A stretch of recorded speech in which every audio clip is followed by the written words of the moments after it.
One of the first games Sony showed off for the PlayStation 3 was Motorstorm. It was a kind of off-road racer that's basically designed to be a sort of visual showpiece for the system. And now, years later, after it first debuted at E3, that's pretty much exactly what the game is. Up to this point, it is one of the most fantastic-looking games for the system, but it also happens to be extremely light on features and doesn't offer a whole lot beyond basic single-player mode and online multiplayer.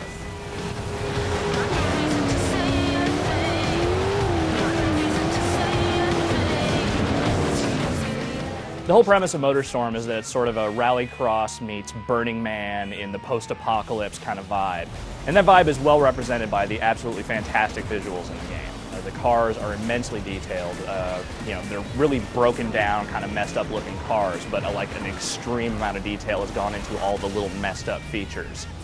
You can drive everything from like a dune buggy to a big rig to a motorcycle, and everything sort of moves and animates exactly as you would expect a car of that size to move in the game.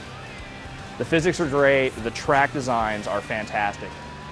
The tracks all deform in some really spectacular ways, like as you're sort of just driving through the various valleys of the tracks, there's these mud pits down there, and as you drive through them, your tires, like over time, will just make the mud pits deeper and deeper. You'll see the treads get a little bit more messed up as time goes on. And then there's also just like, signs and pieces of scenery and like burnout husks of cars that you can just kind of wreck into and move around and sort of mess up other people as they're driving around. And of course, you can just drive into other cars and make them explode as you go by. So you get access to all these different types of cars when you're racing in Motorstorm, and the way the game kind of balances this out is that certain cars are better over certain terrain than others. So if you're driving a big rig, you want to stick to the lower ground, kind of drive through the mud pits, you can just handle the straightaways, maybe not so good around the turns. But if you're driving a motorcycle, if you try to drive through the mud pits, you're probably just going to get bopped around by the big rigs a whole lot. So these little upper paths you can kind of branch through and take these jumps, tighter turns around, cliffs and corners and whatever. And basically that's the balancing act of the game, is that you have to find the right path for your type of vehicle and not basically get destroyed by all the other cars that are out there if you're riding a smaller ride.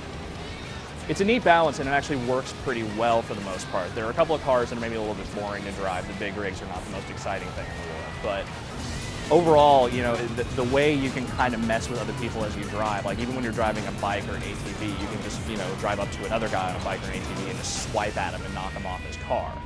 When you're driving a dune buggy or a truck or something, you can just knock the guys on the bikes or ATVs off, to the side and cause them just to wreck horribly.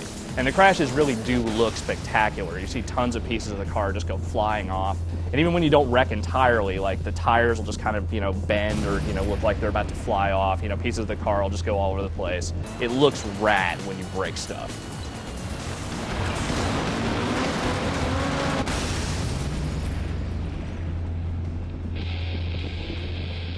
As cool as the racing is, the main problem with Motorstorm is that there just isn't a lot of ways to sort of explore and experience all the different races.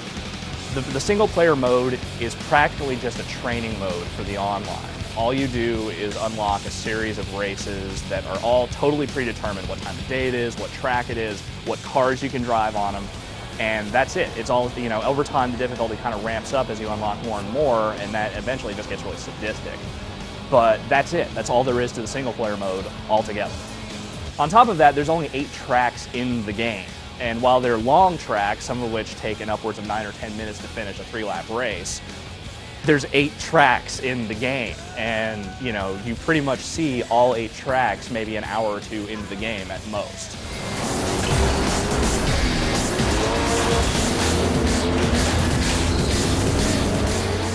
The good news, at least, is that the game does have online multiplayer, and Motorstorm is a much more fun game to play online than it is offline. When you create a match online, you can actually configure a lot of the stuff you can't configure offline.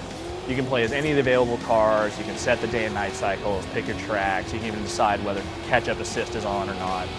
It's got a good ranking system, it's got a good lobby system, it's easy to play, and it's a lot of fun. It's got voice chat, you can talk smack to people as you knock them off cliffs and whatever. It's exactly pretty much what you would want from an online experience with Motorstorm. Trouble is, there's no offline multiplayer at all, so if you want to just play with dudes that are sitting next to you, you kind of can't. In a lot of ways, Motorstorm feels like a game that had much more grandiose ideas at one time or another, and then just kind of didn't get them all in before it came out. The racing itself is good enough and tight enough that, you know, it carries the game along as well as it can, and the online is a lot of fun to play. All that said, Motorstorm is still a very fun racer, and if you already own a PS3, it's clearly one of the games you should be getting for the system.